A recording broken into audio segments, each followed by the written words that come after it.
Ryan alongside Dave Mitchell, and in our studios here today we have our very special guests, Phil Vicsher and Mike Nawrocki, both involved in the production of VeggieTales. Phil has gone on to develop a company called Jellyfish Labs.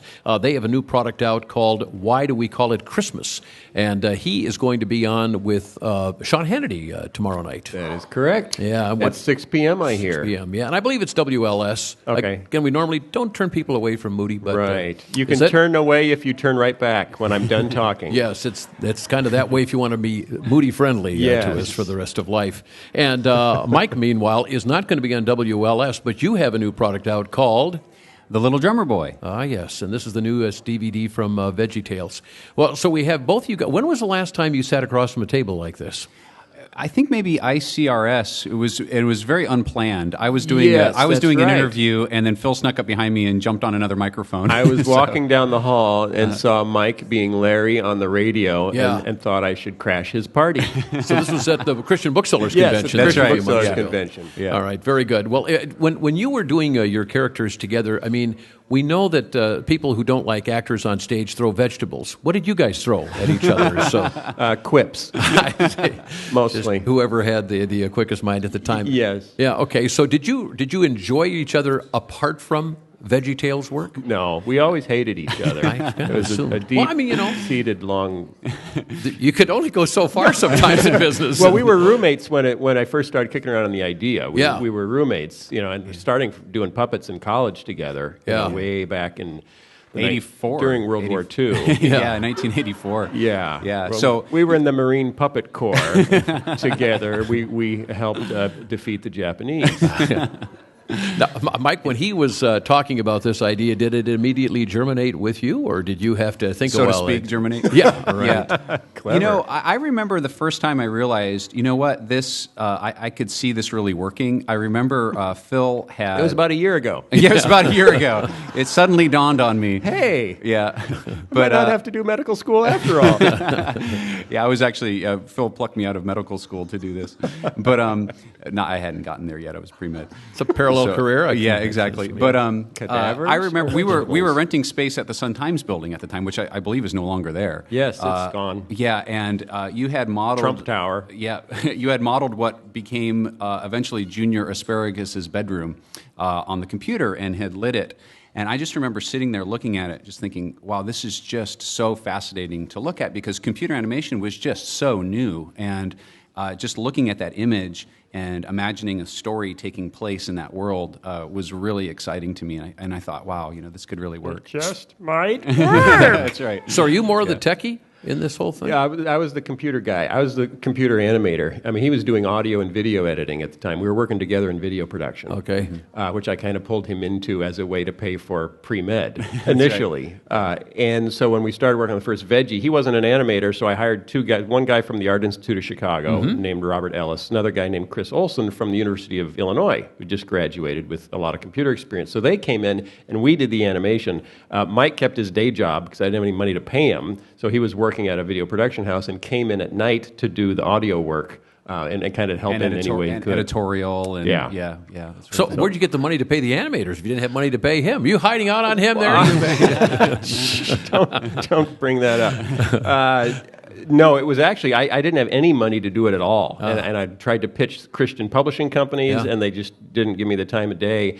And I was in a small group in our church. I just gotten married. My wife and I were in a new small group, a married small group, and another couple in the small group who were praying with us for about 2 years while I was trying to raise the money finally said, what you're trying to do is too important to let it not happen. And they wrote me a check for $80,000 out of their retirement fund. Yeah. And that started VeggieTales. Isn't that something? Well, we're going to continue this discussion here in just a moment on Moody Radio Chicago. Dave was asking me a little bit earlier, Dave Mitchell, why not Mark and Dave? Why did you choose, Bob and Larry? Well, I think the obvious thing, because I made Larry first. Larry came first, but he was alone and it was not good. I see.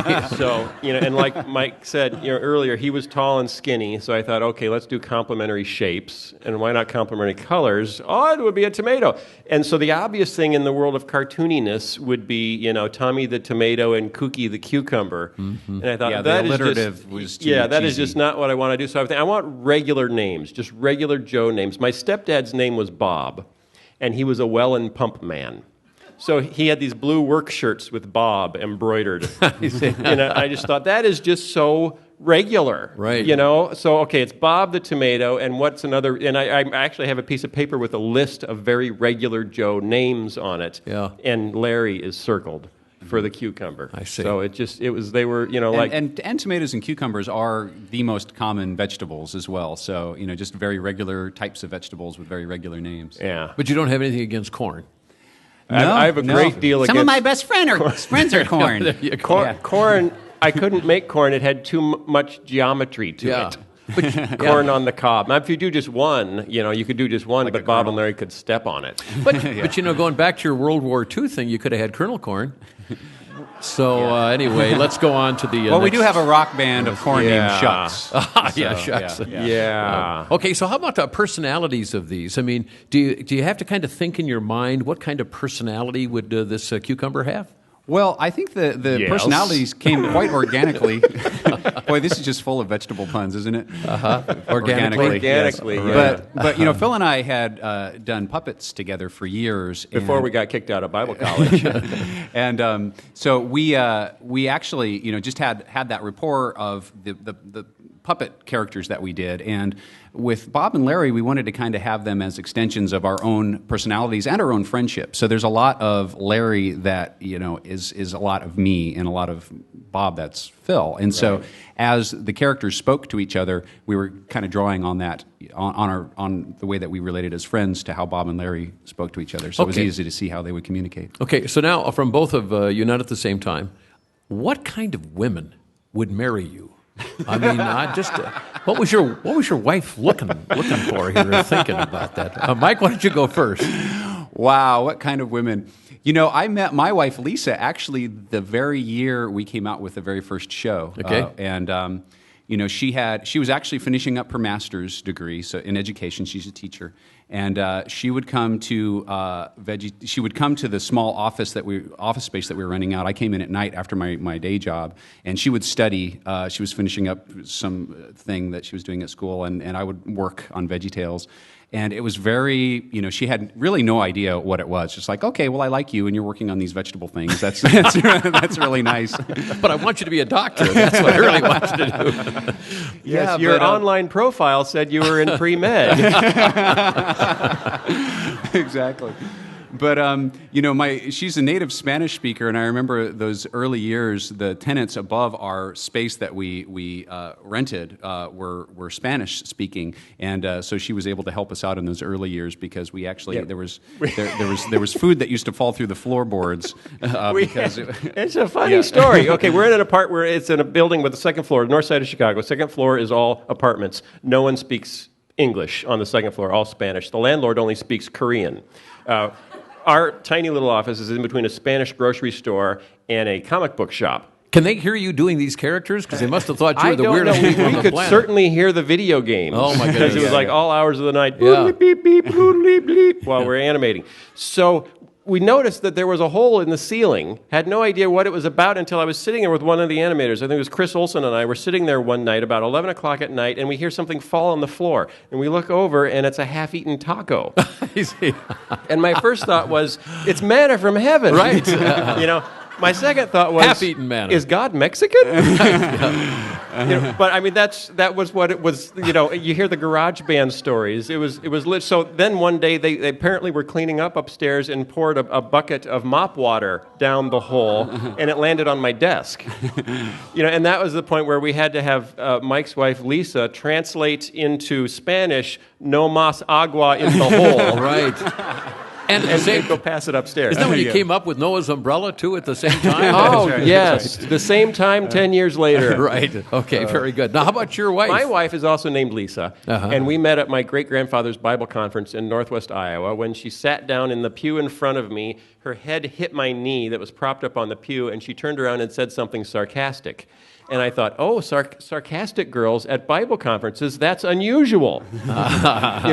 AKA, that's promising. So we sat on the dock. This is by Lake Okoboji in northwest Iowa. We sat on the dock, and we were making up songs together. I thought, she is really fun. So she's Junior Asparagus. She co-wrote the VeggieTales theme song with Mike. She co-wrote the What Have We Learned song with me while we were driving to church one morning. So she was kind of very instrumental in the first couple of years. Interesting. Well, I'm glad you said you were there by the lake making up rather than making out, because this is Moody Radio. It's 8:49. We'll continue our discussion here and get some listener questions for Bob and Larry coming up in just a moment. And our special guests, Phil Vicsher, Mike Nawrocki. You would know them from VeggieTales, the co-creators, and also Phil's got a new company, Jellyfish Labs, and we've been airing a lot of his segments this past year, Sunday School Lady, where hopefully your kids have learned something more about the Bible. I know I have, just by enjoying his fun and his silliness, so thanks for that. And as I mentioned, Mike, my grandkids are enjoying all the new VeggieTales things in our band as we take them places, so we appreciate your creativity as well. John Gager, you've got someone who wants to ask a question. And her name is Mackenzie. Go ahead for Phil and Mike. Hello. How did you come up with the storyline? Which one?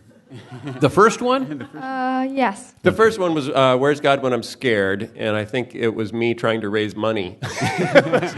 Help! No, I was kind of looking for, the very first basic questions that you could answer for a kid, and thinking about, okay, you're scared at night in your bed. That's pretty fundamental. Because your daughter Shelby was actually going through that at the time, I remember. She was like 2. My daughter was 2. And so just looking at some of the other kids' videos out and how you could answer basic questions for kids in a fun but musical way, that seemed like a good place to start. That's very good. All right, Julie, who's got the next question and for whom?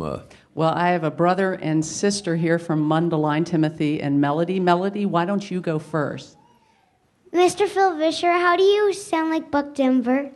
I tend to base my characters on other people I've heard. So, hi there, this is Buck Denver. How are you today? He is kind of inspired by Ted Baxter, if you're over the age of 40, mixed with a little Stephen Colbert, if you're under the age of 40. But the newsman who isn't quite as smart as he hopes he is that's Buck Denver. All right. And Timothy, your question. Can you talk like Clive and Ian? Clive and Ian are 2 British brothers and they're archaeologists. This is Clive. Hello, Clive, and my brother Ian. Hello, this is Ian, and we're adventuring to find where the Bible was written, and I think the Book of Philemon was written in this Starbucks. No, Clive, there was no Starbucks there when the Philemon was written. Oh, all right, thank you. All right. John.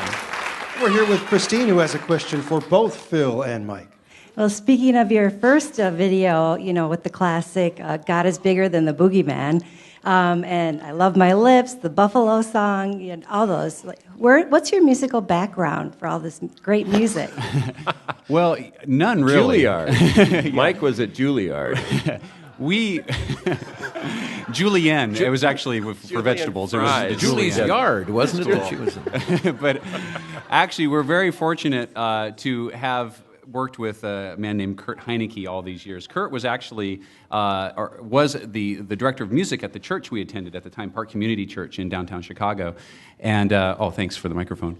And Kurt just is a musical genius. And so I know for me, Phil's a little bit. You at least play the guitar. I started to play the guitar when I was younger, then gave it up. But for medical school, that's right. But I'm a lyricist, so I'll write lyrics with a melody in mind, and then I'll take it to Kurt and just say, "Hey, Kurt, can you turn this into a real song?" And he's been doing that for us all these years. And I write melodies, but I don't know chords. So I would hum my melodies to Kurt, and now there's another guy named Chris Davis who worked on VeggieTales who's now producing all the music for What's in the Bible.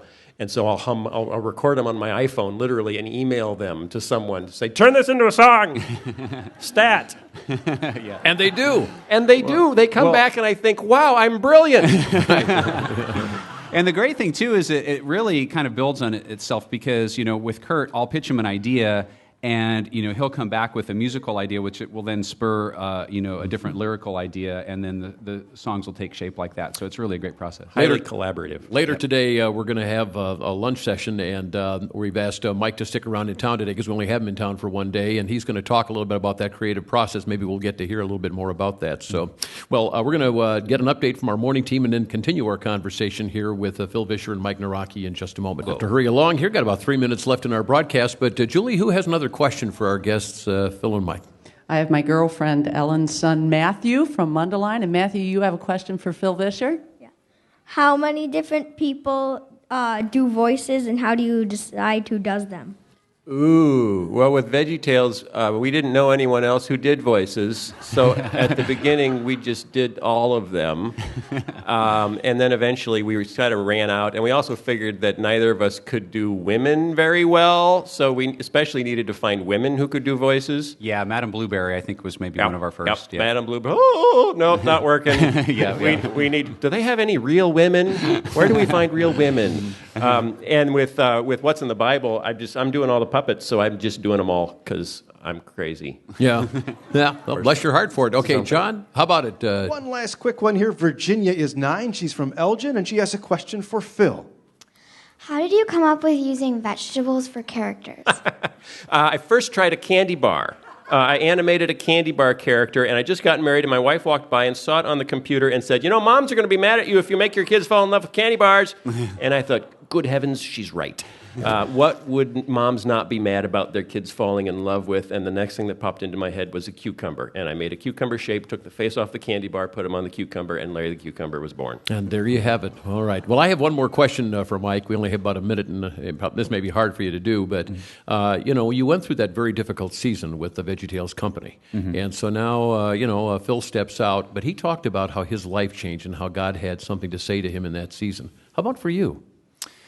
I think it was very similar for me, just in terms of what VeggieTales had meant to me, and for me, it had come to mean security, and just I think I knew that it was successful. I knew it was going well. At the time, I don't have to worry about how I'm going to send my kids to college or paying the mortgage, and then when it all ended. Suddenly, I learned that it was all just dust, and where should my security actually lie, and that is in God alone, and so just refocusing that, and you can't put your faith and your trust in things of this world, but only in God, and that was my big lesson out of the. Do you have a new sense of freedom doing what you're doing? Still doing it, but you're doing it differently. Yeah, absolutely, and just to know that. It's not my own ability. It's not what I try hard to do.